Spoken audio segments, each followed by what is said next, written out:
네, 오늘은 6월 7일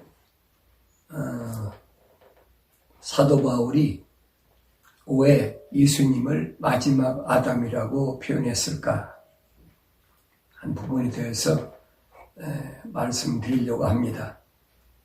왜 예수님을 마지막 아담이라고 표현했을까?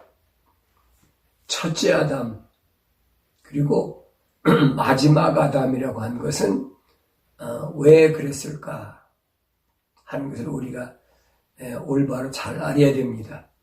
성경을 그냥 쉽게 읽고 한 절 지나가고 그렇게 하는 것보다는 하나님 말씀이 우리에게 뭘 말씀하고 있는지 하는 것을 자세히 상고해야 된다. 예수님께서도 분명히 주의 말씀을 상고하라. 상고하라는 말은 다른 말로 표현하면 연구하라는 겁니다. 많이 연구하. 또 이사야 14장, 이사야 34장 16절에 보면 너희는 주의 책을 찾아서 자세히 읽어보라. 그랬어요. 찾아서 자세히 읽어보라. 대충 그냥 넘기지 말고 찾아서 자세히 읽어보라. 이 말은 다른 말로 쉽게 표현하면 주의 말씀을 찾아서 퍼즐을 잘 맞추라는 얘기예요. 왜냐하면 일목요연하게 하나님이 창조하에서부터 쫙 기록해 놨으면 누구나 다 보면 알지요.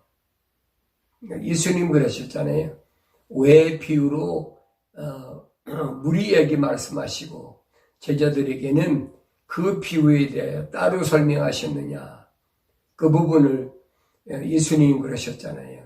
너희에게는 천국의 신비가 알도록 허락되었으나 저들에게는 허락되지 않았다. 이 두 가지, 천국의 신비가 허락된 사람과 허락되지 않은 사람과. 그러니까 우리가 성경을 읽을 때 어떻게 읽어야 되느냐 하는 부분을 아주 쉽게 표현해 줍니다. 하루에 성경을 몇 장 읽었다, 성경을 5장 읽었다, 12장 읽었다, 20장 읽었다, 그러니까 성경을 몇 달 만에 한 번 일독했다. 그거 중요한 게 아니에요. 물론, 안 끊고 계속 읽는 것도 중요하죠. 그러나, 일반 서적 같으면, 그래, 시중에서 파는 서적 같은 거, 사람들이 쓴 거, 이런 것들은 많이 읽으면 알게 돼 있어요. 근데 성경은 그렇게 안 돼 있어요.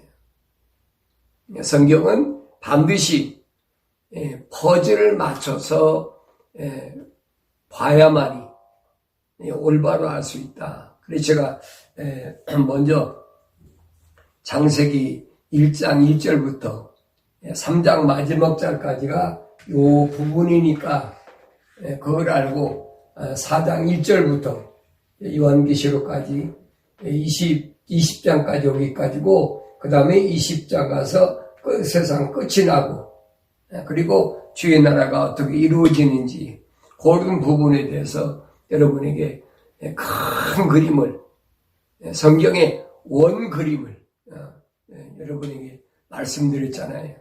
그러니까 이제는 여러분들이 성경을 날마다 읽으면서 여기에다가 퍼즐을 잘 맞춰야 돼요. 이 부분은 어디에 된다는구나. 예수님 말씀하신 게 뭐예요?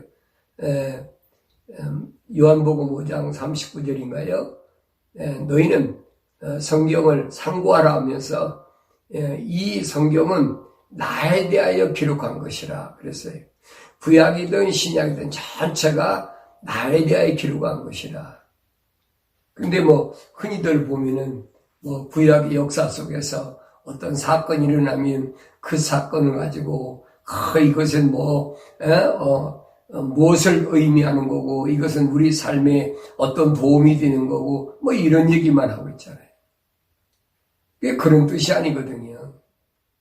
세상 사람들이 쓴 어떤 문학적 서적이나 아니면 에세이나 여러 가지 책 종류가 많이 있죠. 역사적인 거나 뭐 고대사나 그런 건 얼마든지 우리가 그렇게 연구해서 알 수가 있어요. 그러나 성경은 그렇게 안 되어 있단 말이에요. 그렇게 되어 있다면야 이 세상에서 사탄 마귀가 마음대로 휘젓고 가지고 놀지요. 성경은 그렇게 안 되어 있어요. 그래서 성경을 다른 말로 비밀문서다. 비밀문서. 아무나 알 수 없는, 다시 말하면 하나님의 호흡으로 지음받은 하늘을 떠나 세상에 들어온 사람이 아니면 절대 알 수 없는 문서예요. 성경이야 누구나 다 가지고 있으니까 다 읽을 수 있잖아요. 성경 읽고 나서 별의별 소리 다 하잖아요. 왜 그러느냐? 그 세상적인 책으로 보기 때문에.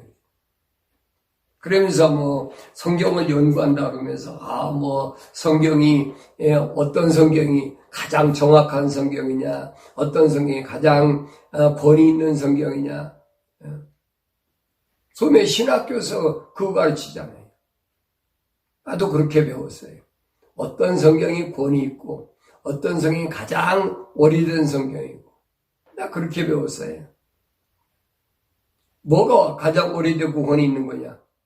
지난 시간에 말씀드렸잖아요. 셉트존스 70인역이 가장 오래되고 가장 권위 있는 성경. 신학교에서 거의 100% 그렇게 가르쳐요. 지금 모르겠어요. 신학교가 아주 많으니까. 그러나 내가 다녀본 신학교에서는 대학원도 마찬가지고 개역성경이 가장 정확하고 오래됐다.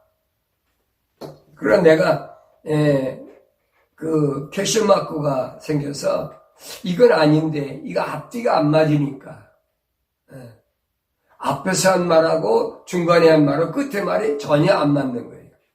밸런스가 안 맞는 거예요. 쉽게 말하면 자세히 읽지 않으면 억지로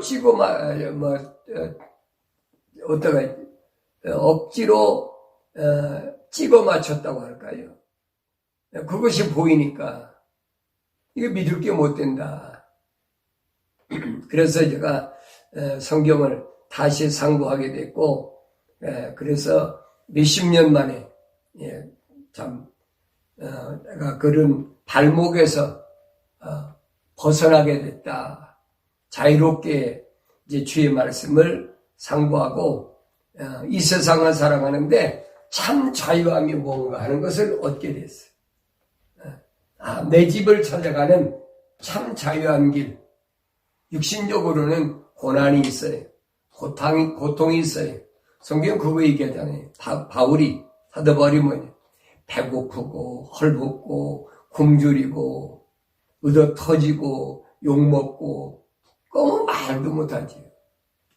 왜냐하면 이 세상에서는 거룩한 하나님의 뜻에 따라 살아가려면 그거 당연한 거예요.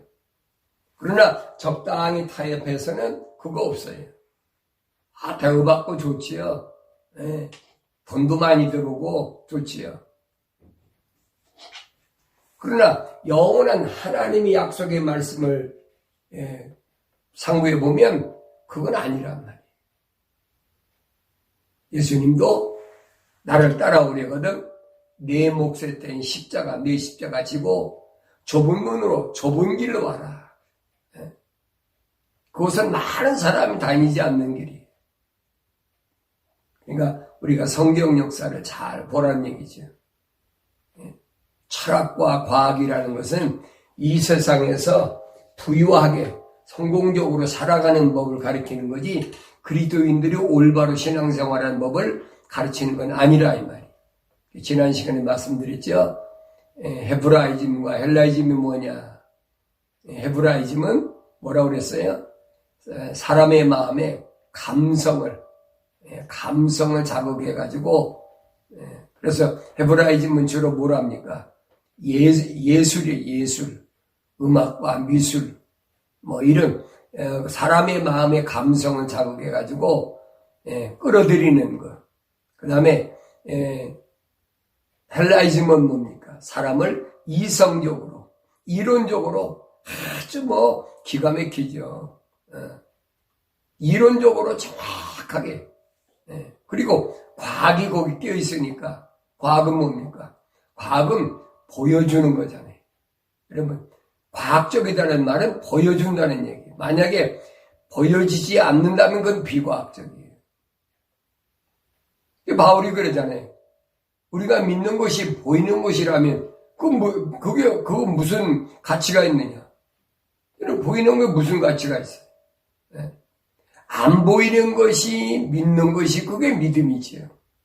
이런 보이는 것에 믿을 이유도 없지요. 그렇잖아요.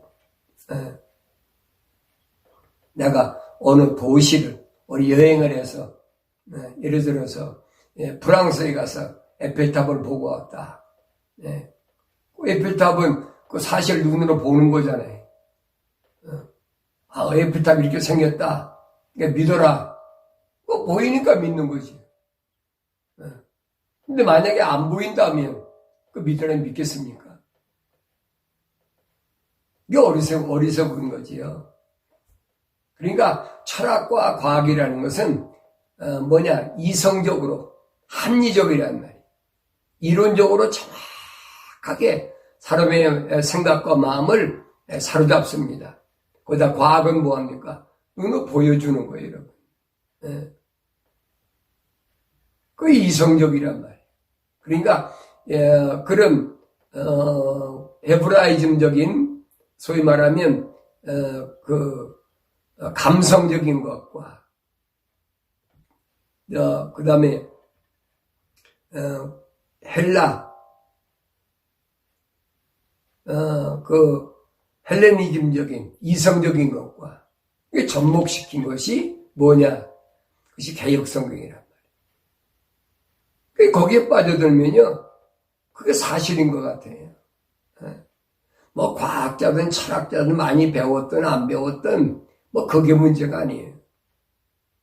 못 벗어나는 거예요. 개혁개정 성경에 나온 게 많잖아요. 영어 성경에 NIV니 ASV니 종류도 많아요. 그래가지고 사람들을 이제 눈에 보이는 것에 이렇게 매력을 느끼게 하려고 성경도 여러 가지로 예쁘게 잘 꾸며가지고 찾고 따라가면서 별거 다 만들잖아요. 갖고 다니기 편리하고 누가 볼 때도 그거 멋지다.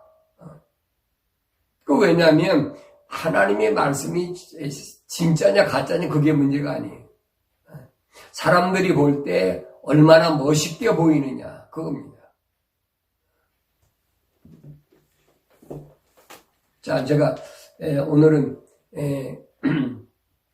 하나님 말씀에 대해서 여러분에게 마지막 아담이라고 왜 했을까? 아담은 하나지 무슨 또 마지막 아담이냐? 사도 바울이 삼층천에 갔다 와서 이 신비를 지금 설명하고 있는 거예요. 첫째 사람 아담은 뭘 잃어버렸느냐? 지금까지 처음 말씀드렸죠? 하나님 창조 역사를 보면 아담은 왜 실패했느냐? 하나님의 거룩한 호흡으로 창조되었는데 그 다음에 배필을 잘못 만났다는 잘못 만났다는 말은 하나님이 잘못 지으신 게 아니에요. 아담이 거룩한 하나님의 호흡으로 지음받은 하와가 만들어질 때까지 기다리지 못한 거예요. 뭐라고 합니까? 하와를 하나님께서 아담의 갈비뼈를 뽑아가지고 만들어가지고 데려오니까 이는 내 뼈들 중에 살 중에 살이라. 그거 아니잖아요. 정말로 아담의 분신이라면 그 안에 하나님의 거룩한 호흡이 들어가야 된다.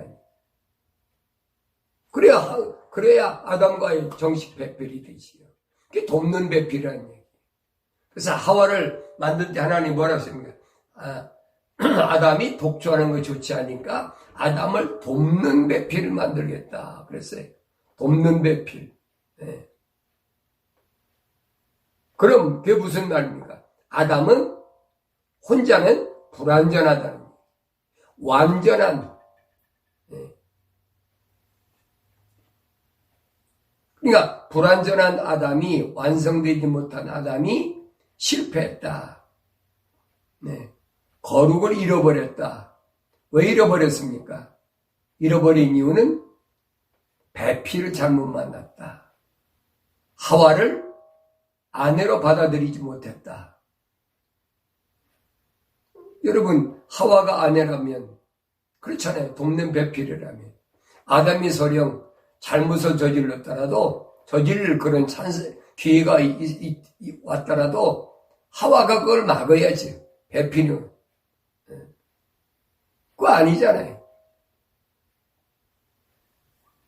이런 부분을 우리가 아주 디테일하게 잘 보여야 된단 말이에요. 아담이 왜 실패했을까? 왜 사도 바울은 예수님을 마지막 아담이라고 했을까? 그 왜 하는 부분을 우리가 항상 하나님 말씀 속에서 올바로 찾아서 원인은 뭔가, 차이점은 뭔가 하는 부분을 알아야 된다. 자, 아담과 하와의 차이점이라고 한다면 공통점과 차이점이 있죠. 우리가 먼저 공통점이나 차이점을 알기 전에 먼저 알고 가야 될 일이 뭐냐. 하나님의 영혼은 분리가 안 된다는 거예요. 하나 지으셨으면 그 다음에 지으셔도 하나님 거기에 반드시 하나의 영혼을 또 불어넣으신다는 거예요. 이 말을 우리가 잘 알아야 돼요. 지난번 제가 그 결혼에 대해 설명할 때 말라기서 설명할 때 그런 말씀 드렸죠. 하나님이 많은 영을 창조하실 수 있는데 왜 한 영만 창조하셨느냐 하는 부분을 설명합니다. 그 이유를 성경은 뭐라고 합니까? 성경은 하나님께서 한 사람, 한 시, 한 영 이렇게 말씀하셨다.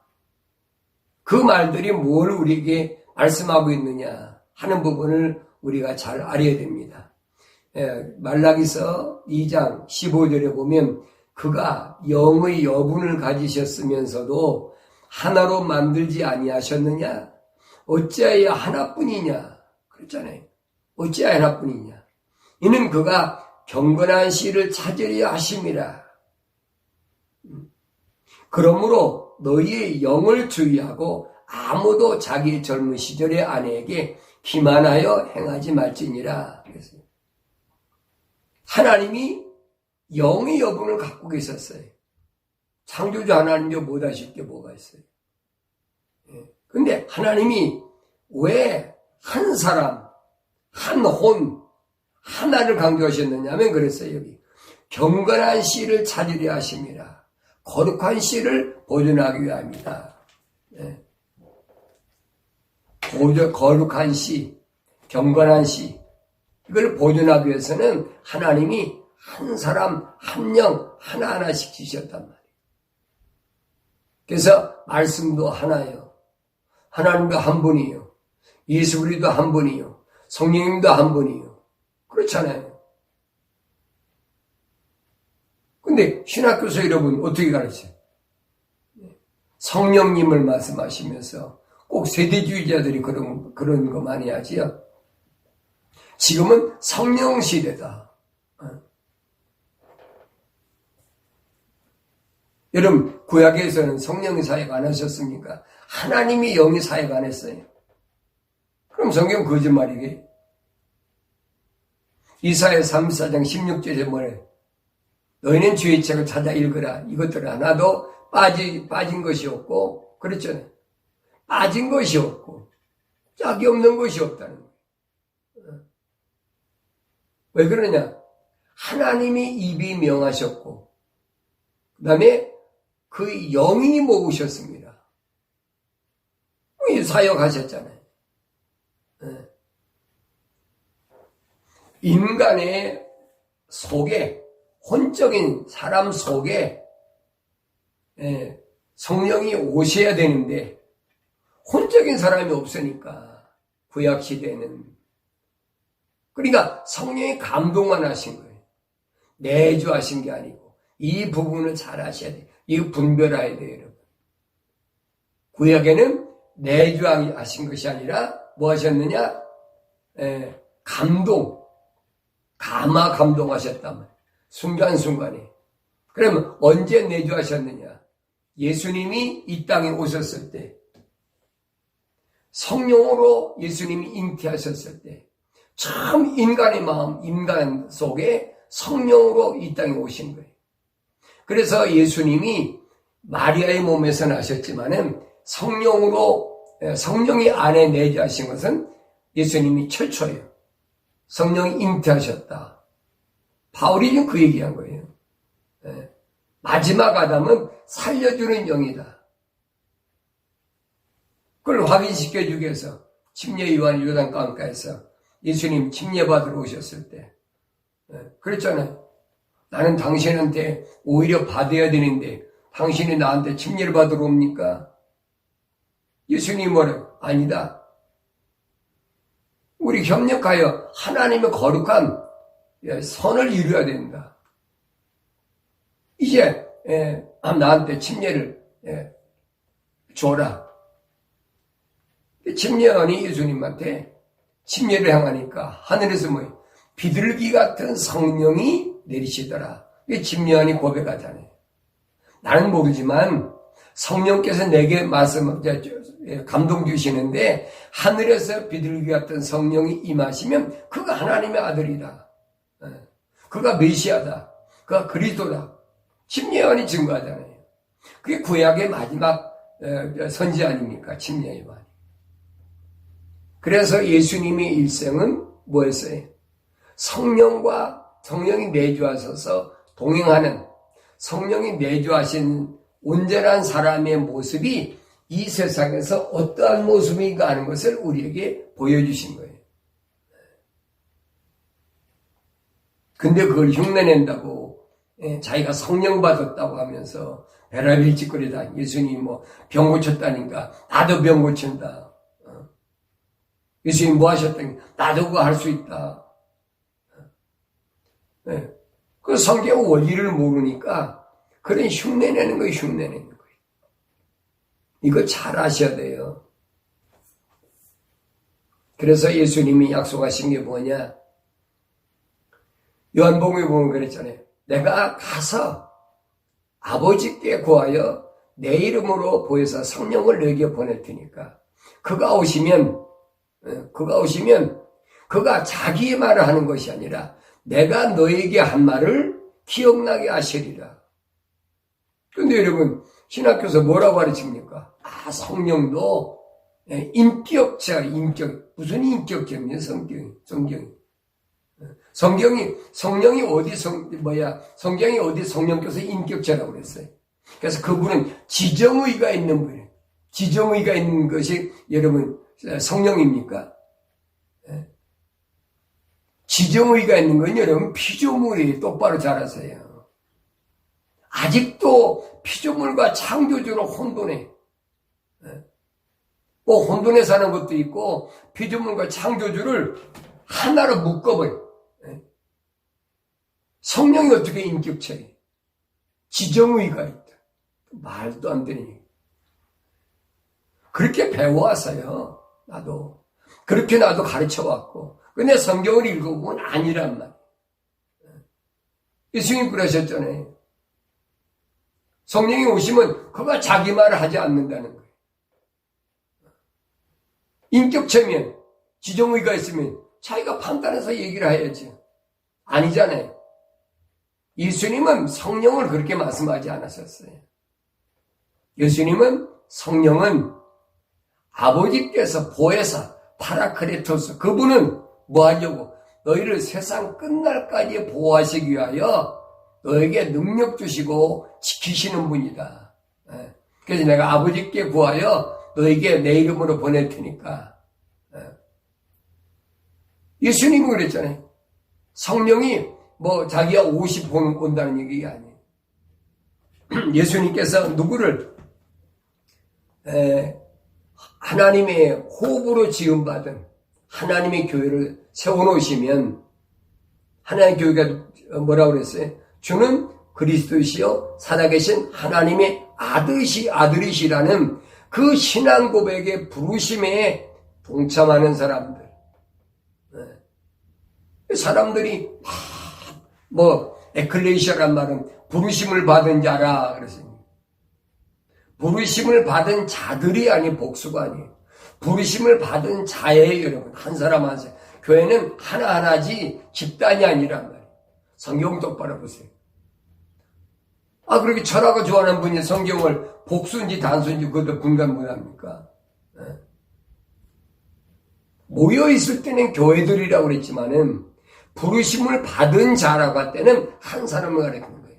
한 영, 한 혼, 한 하나님. 왜 그러느냐? 사탄막에 끊임없이 끊임없이 비슷하게 들어오잖아요. 그래서 성경을 내가 여러분에게 좀 디테일하게 자세히 잡고 읽어보란 말이에요. 그 얘기입니다. 하와가 속아 넘어간 것이 뭐예요?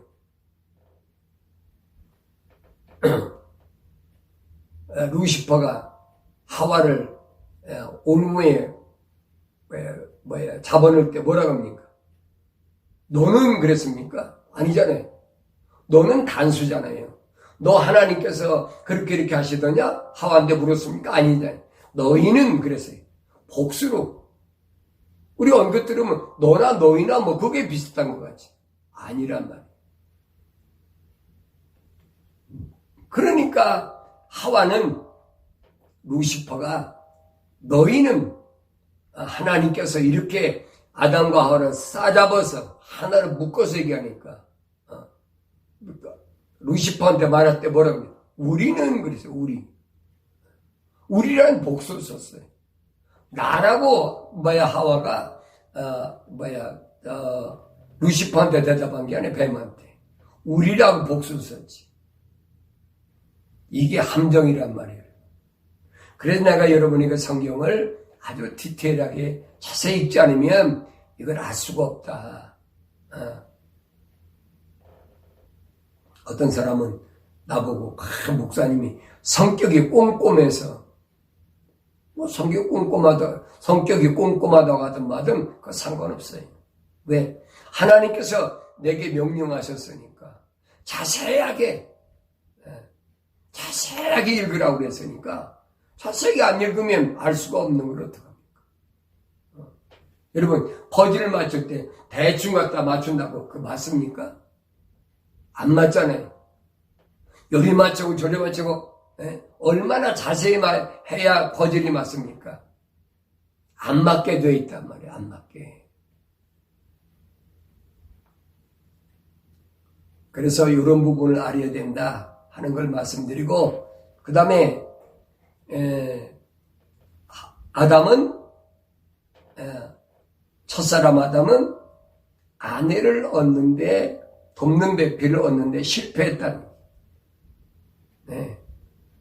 실패했지만은 마지막 아담은 첫사람 아담이 실패한 아내를 회복시켰다. 그 성경의 비밀이 안 보여요, 여러분. 나도 몰랐어요. 자, 공통점은 뭐가 공통점이냐? 첫사람 아담과 마지막 아담, 예수의 공통점이 뭐냐? 첫사람 아담은 하나님께 지으실 때 몸에 물과 피가 없다는 거예요. 여러분 이상하게 들려도 할 수가 없어요. 아담이 여러분 하와에게서 났습니까? 아니잖아요. 하와의 후손만 몸에 물과 피가 있지 아담은 여러분 물과 피가 있는 사람이 아니에요. 다시 말하면 아담은 뭐한 사람입니까? 하와가 저주받기 전에 하나님께서 친히 창조하신 창조물이란 말이에요. 지음받은 사람이란 말이에요. 근데 아담의 몸에 무슨 물과 피가 있습니까? 만약에 아담의 몸에 물과 피가 있다면 그는 시간과 공간에 구애를 받는 한계, 언제든지 한계 느끼는 사람이에요. 그거 아니란 말이에요. 그러니까 그런 부분을 우리가 잘 알아야 된다. 아담과 하와가 세상에 내려와서 첫 번째로 낳은 것이 자식을 낳게 되면 가인과 아벨이잖아요. 그 에덴 동산에서 낳습니까? 세상에 내려와가지고 낳았잖아요. 내려와서. 첫 번째로 낳은 것이 가인과 아벨이잖아요. 그런데 하나님께서 하와를 저주하실 때 뭐라고 저주하셨습니까? 창세기 3장 16절에 보니까 여자에게 말씀하시길 내가 너희 고통과 너희 임신을 그랬어요. 임신에도 왜 고통이 있어요? 세상에 내려왔을 때에 여러분 임신할 때 고통이 있는 거예요. 이 원리를 알아야 된다는 얘기예요. 내가 너희 고통과 너희 임신을 크게 늘리리니 네가 그 다음에 고통 가운데서 자식을 낳을 것이요. 우리는 고통 가운데서 자식을 낳는다는 것만 생각했지 여기 보면 너희 고통과 너희 임신을 크게 늘린다는 말은 귀담아 안 들었잖아요. 저도 못 배웠어요. 여러분 과학자가 그렇게 세상의 모든 것이 지식에 동다른 과학자가 인간의 몸에 피가 언제부터 시작됐는지 증명한 사람이 있습니까? 난 과학을 전공 안 해서 모르겠지만은 나 지금까지 책을 읽어보고 교양서를 읽어보고 해도 그런 거 한 번도 못 들어봤어요. 사람의 몸에 피가 있다면 물과 피가 있다는 건 당연하다는 거지요. 너무나 당연하다는 거예요. 왜 당연해? 성경만이 그 얘기예요. 성경만이. 그걸 알아야 우리는 성경의 이 원리를 알아야만이 성경이 풀어질 수가 있다. 해결될 수가 있다. 갖가지 개수막고가 쫙 붙어요. 왜 죽어야 할까? 왜 죄를 지어야 될까? 왜 피를 흘려야 될까? 제가 한국에서 목회할 때 어떤 젊은 청년이 저한테 와서 물어요. 목사님, 예수님이 갈보리 십자가에서 죽으실 때 흘리신 피가 빨간 피였습니까? 노란 피였습니까? 파란 피였습니까? 그건 붉은 피지. 그런데 그럼 내 몸에서 흐르는 피하고 똑같은 거 아닙니까? 그래 똑같아. 근데 왜 보혈이라고 그럽니까?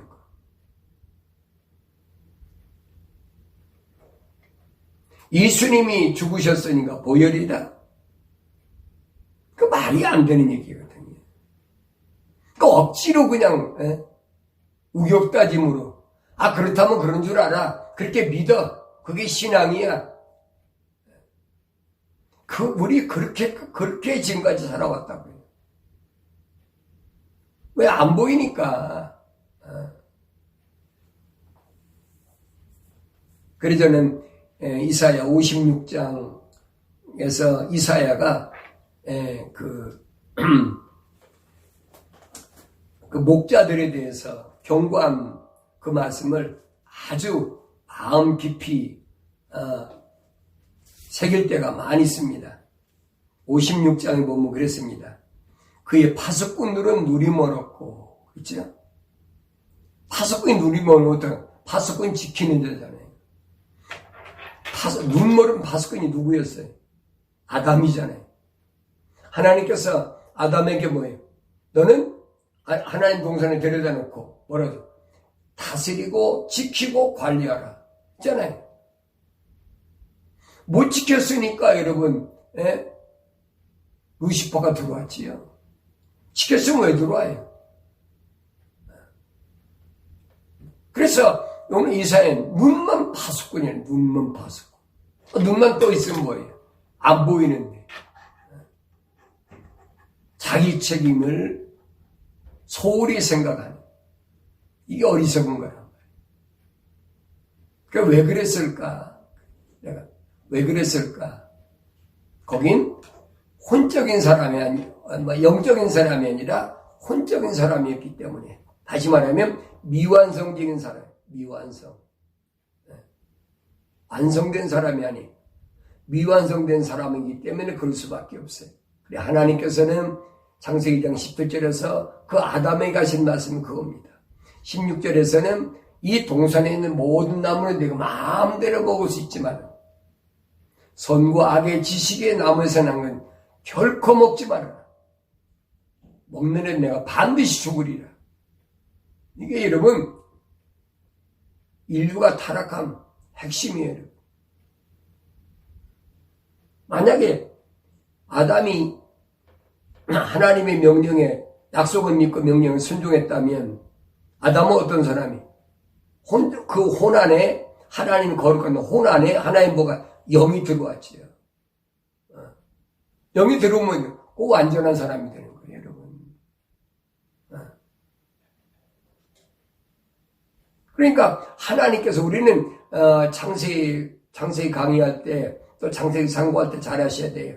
하나님께서 창세기 1장 1절부터 첫째 날, 둘째 날, 셋째 날, 넷째, 다섯, 여섯째 날 창조하시고 일곱째 날 쉬셨다. 그러니까 일곱째 날 쉬신 날이 안식일이다. 그거 맞아요. 틀렸다는 얘기가 아니에요. 근데 하나님의 창조가 완성됐느냐 말이에요. 완성 안 됐잖아요. 창세기 2장에서부터 다시 뭘 설명합니까? 하나님께서 창조하신 내력이 이러하니라면서 쭉 설명하시잖아요. 첫째 날부터 다섯째 날까지 모든 우주 만물, 또 그 다음에 무슨 가축, 그 다음에 자연 만물 다 창조하시고, 여섯째 날 보니까 마지막에는 가축을 지으시고 그렇잖아요. 그리고 하나님께서 뭐라고 하세요? 야, 우리 형상대로 사람을 만들어서 우리가 그동안 창조한 이것들을 다스리고 관리하고 그 통치권을 그 사람에게 주자. 그래서 사람을 만들어줬다. 그가 누구야? 아담이잖아요. 근데 아담이 완성됐습니까? 미완성됐지요. 미완성됐기 때문에 하나님의 창조는 완성된 게 아니란 말이에요. 하나님 쉬시지 못하세요. 일곱째 날에 아직 안 왔어요, 여러분. 성경 올바로 보세요. 그래서 예수님이 뭐라고 말씀하십니까? 요한복음 5장에서 아버지께서 일하시니 나도 일한다. 이거 무슨 뜻인지 아세요? 하나님 지금도 일하세요. 하나의 혼. 내 말이 아니잖아요. 아버지께서 일하시니 나도 일한다. 예수님이 하나님의 아들이 말씀하셨죠.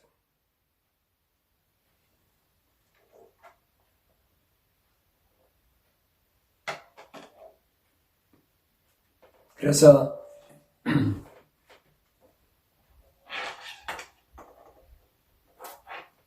우리는 피가 어디서 시작됐느냐, 이거 아주 중요한 문제예요, 여러분. 왜 예수님이 물과 피를 다 쏟으셔야 우리의 죄가 사해질 수 있느냐 하는 거예요. 그 원리를 알아야 돼요, 여러분. 하와 이후에 모든 사람에게는 다 물과 피가 있어요. 이거 과학자들이 그러잖아요.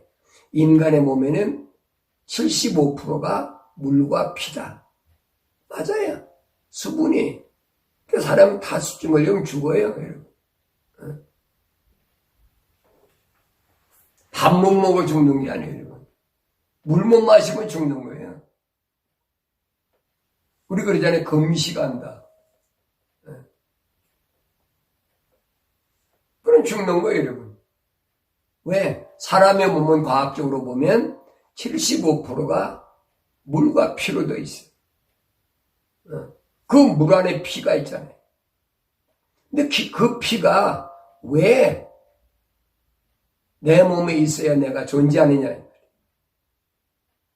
그게 다시 말하면 이 땅에서 살아가는 이 육체의 생명을 위해서 있는 거란 말이에요. 내 몸에 물과 피가 있으면 이 땅에서 제한적으로 살 수밖에 없어요. 시간과 공간의 구원을 받을 수밖에 없어요. 네. 그래서 바울은 뭐라고 그랬느냐? 물과 피가 없는 사람, 그 사람이 어디 있습니까? 자, 고린도전서 15장에 보면 50절에 그러나 형제들아 이제 내가 이것을 말하노니 혈과 육은 하나님의 나라를 상속받을 수 없으며 썩을 것은 썩지 아니할 것은 상속받을 수 없느니라. 혈과 육은 뭐예요? 피와 살은 하나님 나라를 상속받을 수 없다라고 분명히 확실하게 증거하고 있어요. 그러면서 보라, 내가 너에게 한 가지 신비를 말하노니 우리가 다 잠잘 것이 아니요 오히려 우리가 모두 변화될 것이니 그랬어요. 예? 여러분 변화란 말 잘 아셔야 돼요. 뭐 예비당에 안 다니다 예비당 다닌 사람이 다닌다고 그 사람이 변화됐다. 남을 미워하는 사람이 남을 미워하지 않는 것이 이게 변화된 거다. 그건 철학의 이론이에요, 여러분. 기독교의 변화는 그걸 가리키는 게 아니에요. 올바로 잘 보세요. 보라, 너에게 한 가지 신비를 말하는, 신비가 뭐냐? 신령한 비밀이에요. 세상으로는, 철학과 과학으로는 도저히 알 수 없는 비밀이에요. 신령한 비밀을 말하노니 우리가 다 잠잘 것이 아니요 오히려 우리가 다 모두 변화될 것이니 마지막 나팔에 눈 깜짝하는 순간에 그러하리라. 나팔 소리가 나면 죽은 자들은 쑥 썩지 않은 몸으로 일으켜지며 우리도 변화되리라. 마지막 나팔, 라스트, 영어 성경은 라스트 트럼펫. 요한계시록에는 7째 나팔이죠. 그 7째 나팔 불면 여기 보니까 눈 깜짝하는 순간에 어떻게 합니까? 죽은 자들이 썩지 않은 몸으로 일으켜지며 그랬어요. 이게 말이 되는 얘기. 죽은 자들이 뭡니까? 물과 피는 다 썩었잖아요. 그런데 그 죽은 자들이 여기 보니까 썩지 아니하는 몸으로 일으켜지며 우리도 변화되리라. 우리도 어떻게 그렇게 죽은 자들이 썩지 않은 몸으로 일으켜지는 것처럼 우리도 그 다음에서 53절에 보니까 그리하여 이 썩을 몸이 반드시 썩지 않을 몸을 입고 이 죽을 몸이 반드시 죽지 않을 몸을 입으리라. 그 무슨 말입니까? 썩을 몸이 썩지 않은 몸으로, 죽을 몸이 죽지 않은 몸으로. 그 사람 어떤 사람이? 이제 그 사람은 시간과 공간을 뛰어넘는 사람이에요. 성경만이 우리에게 가르쳐주고 있어요. 그게 변화라. 기독교의 변화는 그걸 변화라고 해요. 세상에서 뭐 환경이 바뀌고 그거 변화, 그건 철학에서 하는 변화, 여러분. 성경 하나님 말씀에서 변하는 그 얘기. 시간과 공간의 구애를 받던 내가 시간과 공간의 구애를 받지 않는 몸으로 변화되는 거예요. 언제? 마지막 나팔에. 라스트 트럼펫. 7째 나팔에. 요한계시록에 나와 있잖아요. 그때 이런 변화받아야지. 시간과 공간의 구애를 받지 않고 그때 하나님께서 이리 올라가라면 올라가는 거지. 지금 이 몸이 있는데 올라간다? 생각해보세요. 일이 말이 되냐. 성경엔 분명히 마지막 나팔이라고 그랬는데 마지막 나팔 불지도 않았는데 환난 전에 휴거가 된다? 그 전부 거짓말이잖아요. 성경을 여러분이 좀 더 자세히 디테일하게 읽었다면 그런 말에 속지 않는다는 거예요. 그런 사람들을 이단이다 뭐다 바울이 그랬잖아요. 고린도 교회 이단도 있어야 된다. 그래 진짜인지 가짜인지를 알지.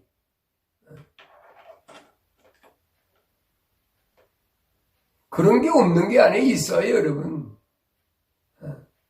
근데 누가 속느냐? 성경을 올바로 가르치지 않으니까, 올바로 알지 못하니까. 눈먼 안내자들, 눈먼 안내자들. 파수꾼, 올바로 지켜야 되는데 지키지 못하고. 그래서 이사야 선지를 통해서 그렇게 우리에게 말씀하시는 거예요. 그의 파수꾼은 눈멀었고 그들은 모두 무지하며, 무지임, 지식이요. 하나님 말씀 모르는 거예요.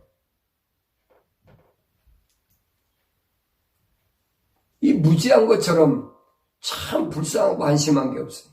내가 그런 사람이었어요. 그러니까 사탄 마귀로부터 얼마나 많이 시달림 받았나 몰라요. 내 마음이 얼마나 고통이 끊이지 않나 몰라요. 여러분 껍데기 내가 목사 돼가지고 부흥회 다니면서 성도들이 해주는 비싼 옷 입고 비싼 차 타고 다니는 그게 여러분 자유합니까? 그 자유한 거 아니에요, 여러분. 항상 내 마음속에는 뭔가 이거 아니다. 성경이 이렇게 안 가르쳐주고 있다. 항상 누리고 살았어.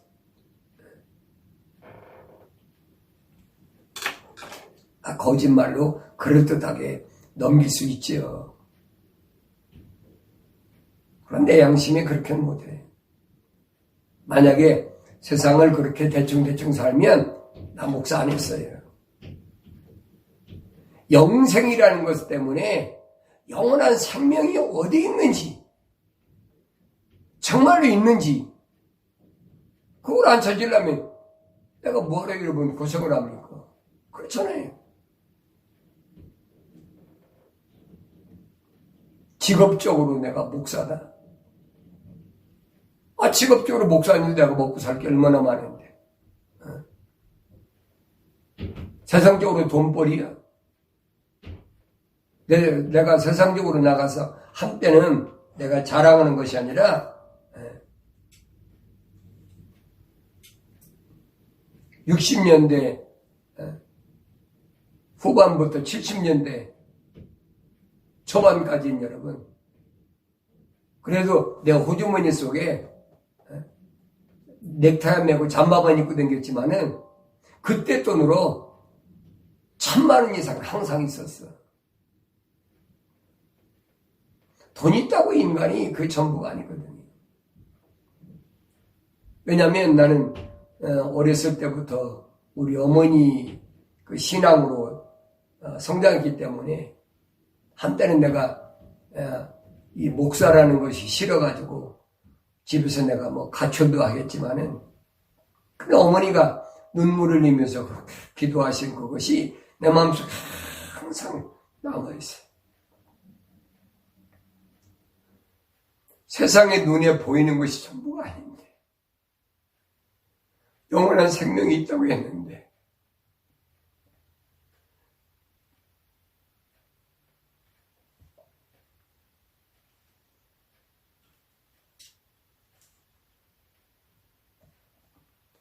내가 그거 찾아야 되겠다.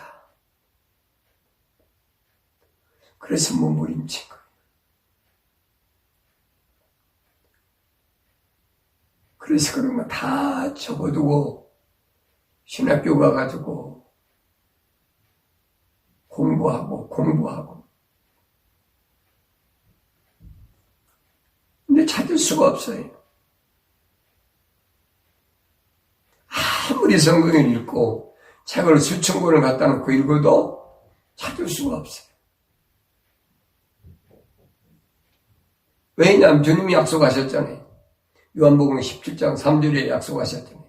영생은 참 하나님 아버지와 아버지께서 보내신 예수 그리스도를 아는 것이옵니다.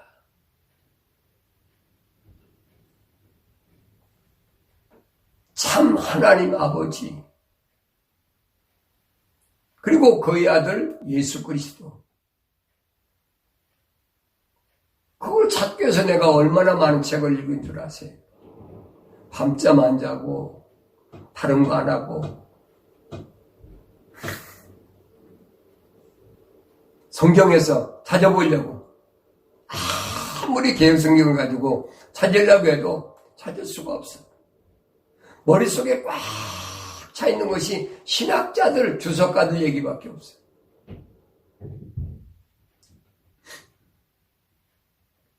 제가 다른 데로 얘기가 흘렀습니다만은, 자, 그럼 성경에는 피가 다시 말하면 하와로부터 시작됐다면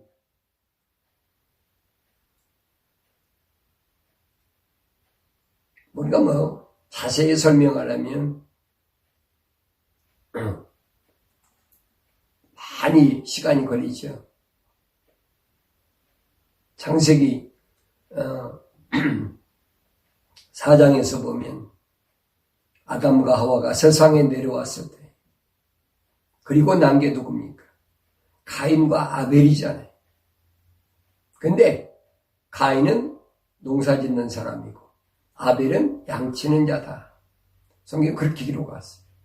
그래서 하나님께 제사 드리는데 제물을 가인은 농작물로, 아벨은 양으로 피제사를 드렸다.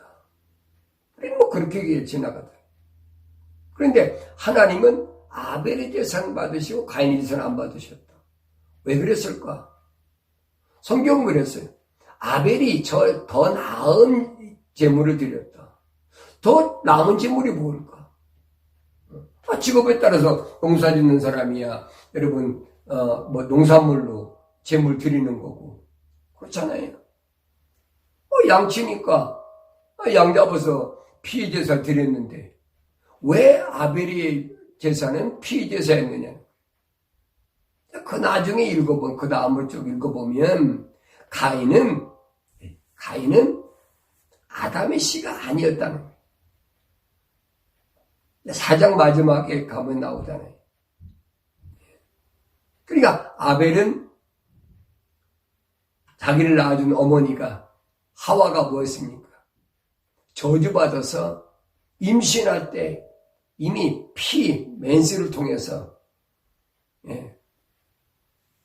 죄의 대가를 받았기 때문에 하나님께 최초로 양을 잡아서 피제사를 드린 거예요, 여러분. 이게 원리라고요.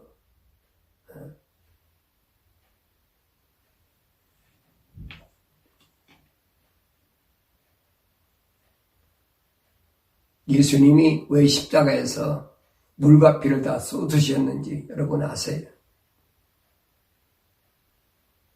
그걸 아셔야 여러분 성경을 보는데 눈이 뜨입니다.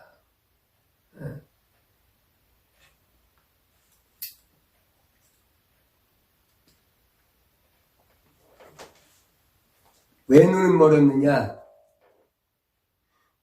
이사 선지자는 그렇게 합니다. 그들은 모두라고 해서 모두 말 못하는 개들이니 그들이 짖지 못하며 잠자고 눕고 졸기를 좋아하느니라.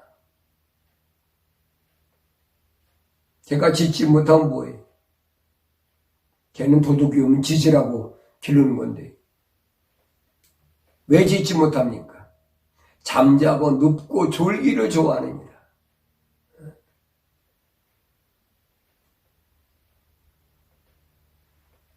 잠자고 눕고 졸기 좋아하는 게 뭐예요? 그 먹고 잠자기 좋아하는 거지. 그러면서 11절에 보면 그랬어요.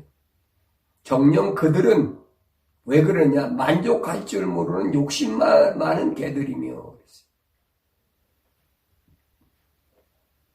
욕심 많은 개, 만족할 줄 몰라. 계속 먹는 거예요. 그러니까 도둑이 와도 먹는데 정신 팔려갖고 안 짖는 거예요. 우리 어렸을 때 그랬어요. 도둑들이 도둑질 하려면 사람도 잘 못 먹는 고기 갖다가, 고기 덩어리 갖다 개한테 던져주고, 그러고 와서 걔가 그 먹는 것에 정신 팔렸을 때, 그때 들어와서 도둑질해 갔다. 나 어렸을 때 그런 말 많이 들었어.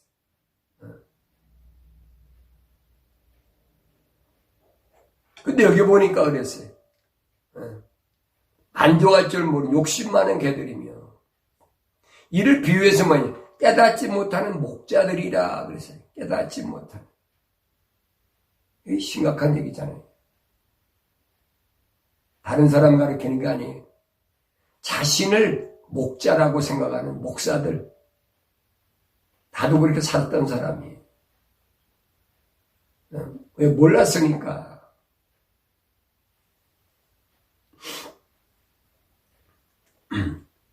그들 모두가 그들 자신의 길만을 보나니 모두가 자기 자리에서 자기 이익만 도모하고 그랬어요.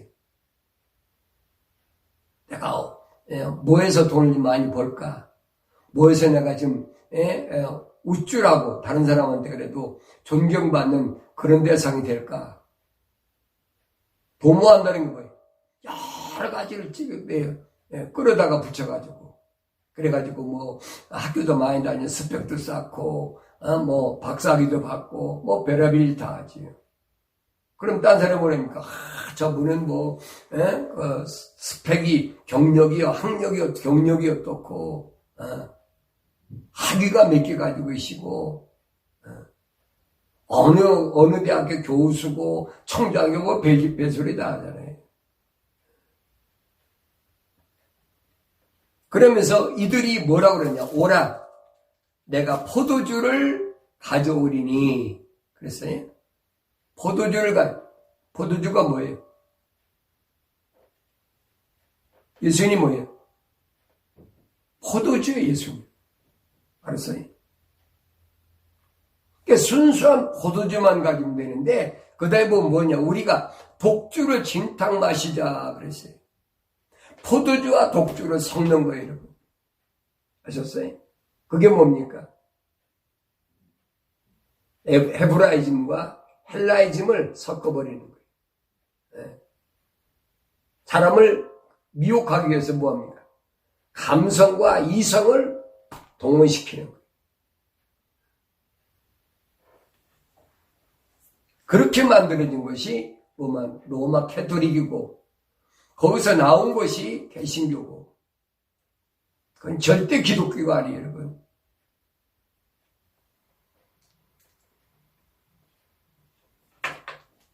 우리가 올바로 하지 못하면 참 멸망이로 갈 수밖에 없습니다. 그래서 여자가 자식을 낳는다 그러면 뭘 해야 되느냐? 임신해야 된다. 이게 생산의 법칙이에요. 이게 과학이잖아요. 내 말이 아니잖아요. 반드시 여자는 임신하려면 멘스가 해서 피를 흘려야 돼요. 네. 한 달에 한 번씩.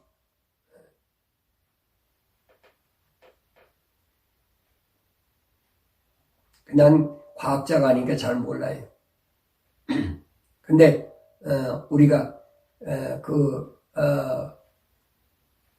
과학 시간에 어렸을 때 배울 때 보면 그렇게 해서 모든 동물들도 새끼를 낳고 짐승들도 그런다. 자, 그런데 성경에는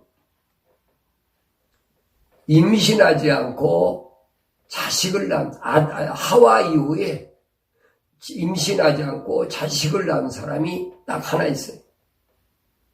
누군 줄 아세요?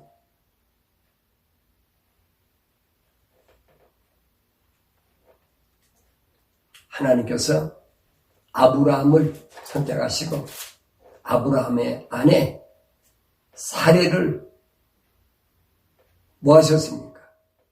아브라함의 이름을 아브라함에서 아브라함으로 사레를 사라로 이름을 개명시켰어요. 창세기 17장에 보면 그리고 그녀에게 약속하십니다. 창세기 17장 16절에 보니까 내가 그녀에게 복을 주어 그녀로부터 내게 한 아들을 주며 정녕 내가 그녀에게 복을 주어 그녀로 민족도의 어미가 되게 하리니 백성의 왕들이 그녀에게서 나오리라 하시니라. 하나님께서 이렇게 말씀하실 때 아브라함의 반응이 어땠나 보세요. 17절에 보니까 그때 아브라함이 주의 면전에 엎드린 채 웃으며 그의 마음속으로 말하기를 백세가 된 사람에게 아들이 태어날 수 있으리요 90세가 된 사라가 애를 낳을 수 있으리야 하고 아브라함이 하나님께 말씀드리기를 이스마엘이나 주 앞에서 살게 해 주소서 하더라. 하나님께서 말씀하실 내 아내 사라가 참으로 내게 한 아들을 낳을 것이라. 너는 그의 이름을 이삭이라 하라. 내가 그와 그의 뒤에 올 그의 씨에게 내 언약을 세우리니 영원한 언약이 되리라.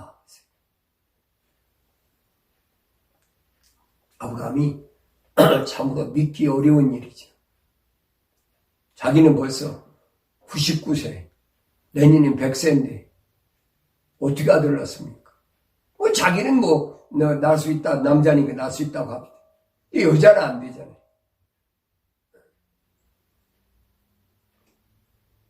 이 아브라함한테 천사가 약속할 때 그때가 언제냐? 아브라함은 99세고 사라는 89세 때입니다. 10살 차이니까. 89살 먹은 사람이 무슨 맨스가 있고 소면에 경수가 있어서 애를 낳습니까?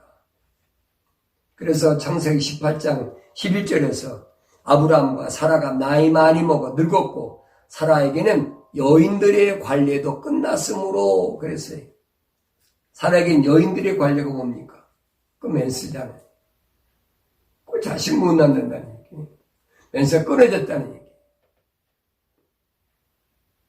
근데 성경은 뭐라고 그러느냐? 천사가 뭐랍니까? 아니다. 명령 님한테 내가 오면 내 아내 사라가 분명히 아들을 안을 것이다. 이름까지 줬잖아. 이삭이라 하라. 우린 이 대목을 가지고 베라벨 얘기들을 다 하잖아요. 이 내용의 핵심이 뭔가를 모르잖아요. 왜 사라가 나이 많이 먹었는데 89세 맨스가 다 끊어졌는데 아들을 낳는다고 했을까? 하나님이 했습니까? 천사가 한 얘기, 여러분 내 말이 아니에요.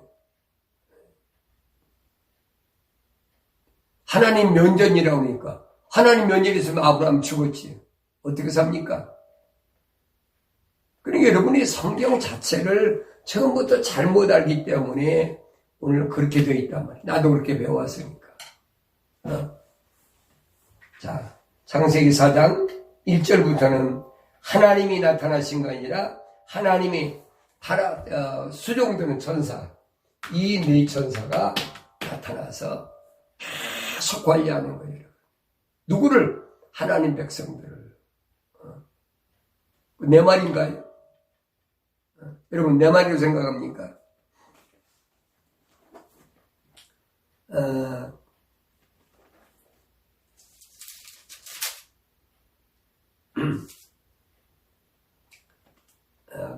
킹제임스는 재판관기로도 있고, 개역성경은 사사기로도 있죠. 사사기. 자, 재판관기 2장 1절에 보면 주의 천사가 길갈로부터 보킴에 이르러 말하기를 내가 너희를 이집트에서 올라오게 하였고 내가 너희를 너희 조상에게 맹세한 땅으로 인도하여 왔노라. 또 내가 말하기를 나는 내가 너희와 세운 내 언약을 어기지 아니하리라. 너희는 이 땅의 거민들과 어떤 동맹도 맺지 말며 너희는 그들의 제단을 헐라 하였으나 너희는 내 음성에 복종하지 아니하였도다. 어찌하여 너희가 이같이 하였느냐. 이거 뭐라고 그랬어요? 이스라엘 백성을, 하나님 선택한 이스라엘 백성을 어디에서? 애굽에서 출애굽한 사람이 누구예요? 여기 내가 그랬잖아요. 주의 천사가 길갈로부터 보킴이 이르러 말하길 내가 너희를 이집트에서 올라오게 하였고 내가 너희를 너희 조상에게 맹세한 땅으로 인도하여 왔노라. 또 내가 말하기를 나는 내가 너희와 세운 내 언약을 어기지 아니하리라.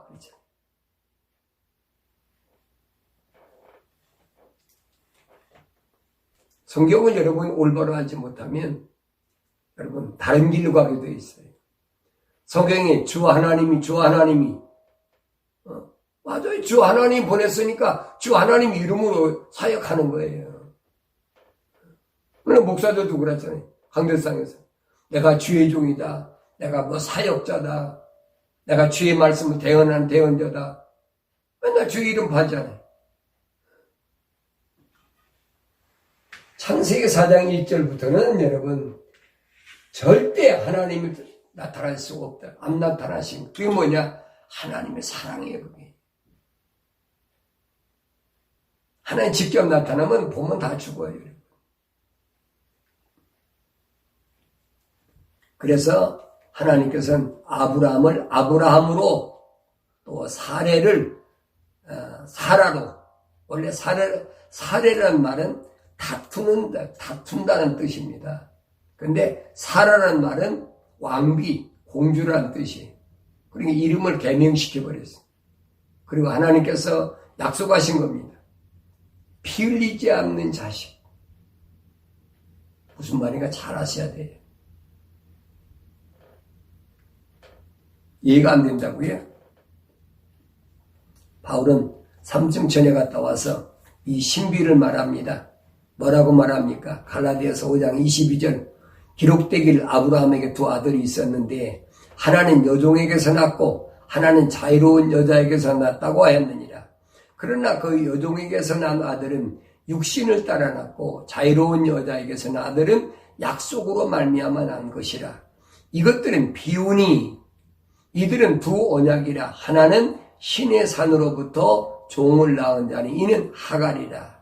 하갈은 아라비아에 있는 신의 산이니 지금의 예루살렘과 같아서 그녀는 자기의 자녀들과 더불어 종로로 타나 위에 있는 예루살렘은 자유로우니 우리 모두의 어머니라.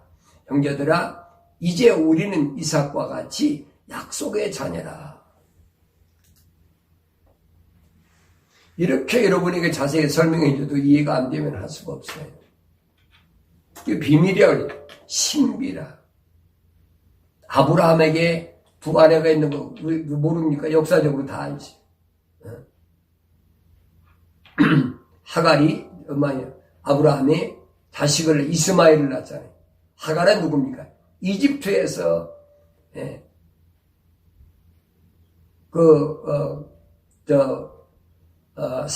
살해했을 때 여종으로 따라왔잖아요. 근데 자식을 못 낳으니까 맨날 하나님은 내가 너로 인해 천하 만민이 복을 주고 너를 모든 사람이 아비가 된다는 자식이 있어야 여러분 뭐 아비가 되든지 뭐하지.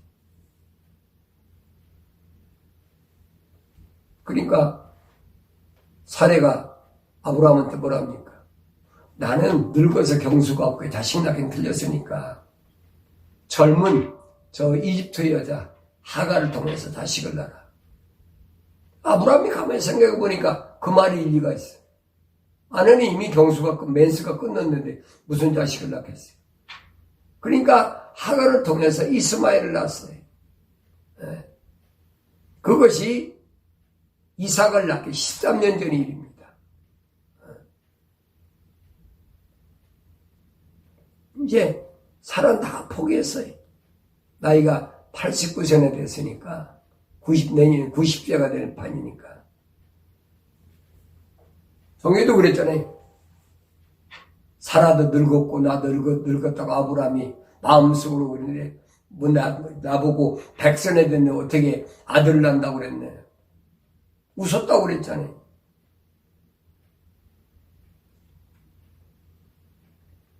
그런데 이것은 삼층천에 갔다 온 바울이 이것은 두 가지 비유다.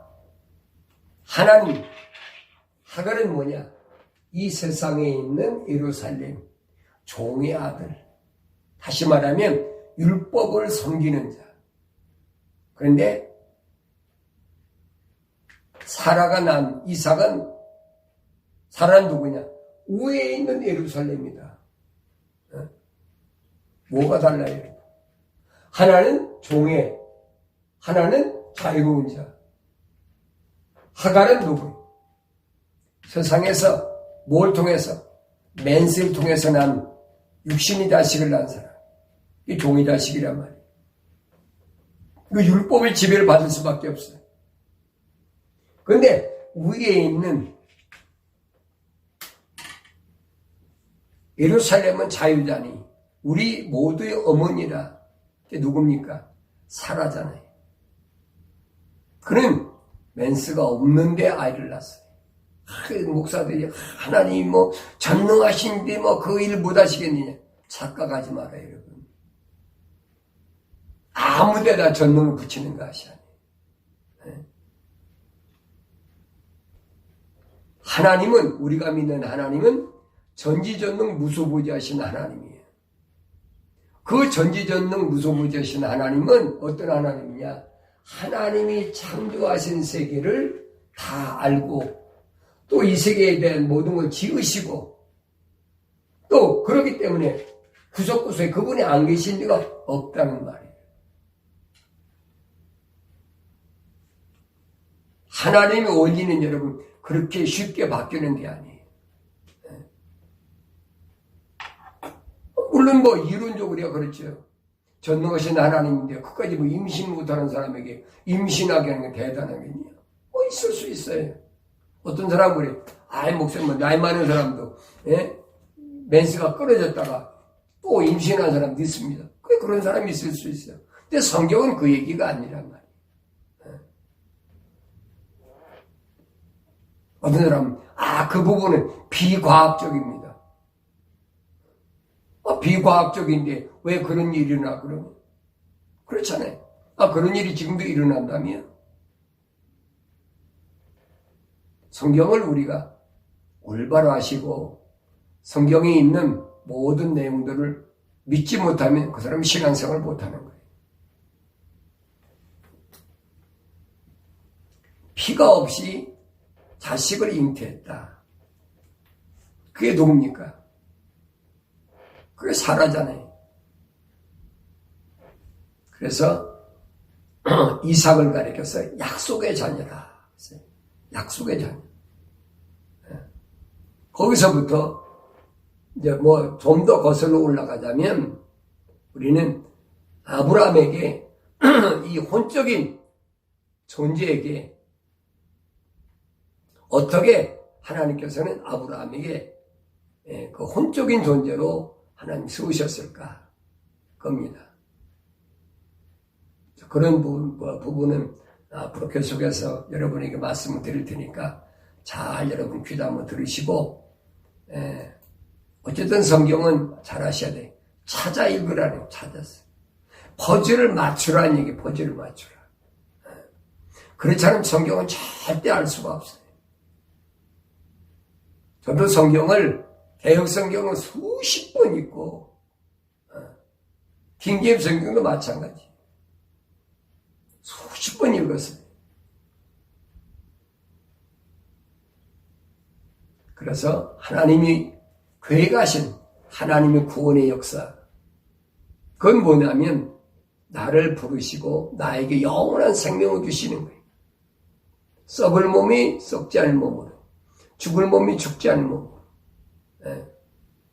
그렇게 살기 위해서는 우리는 뭐냐? 하나님의 약속을 믿고 하나님의 명령에 순종하는 삶을 살아라. 그것이 뭐냐? 거룩이다.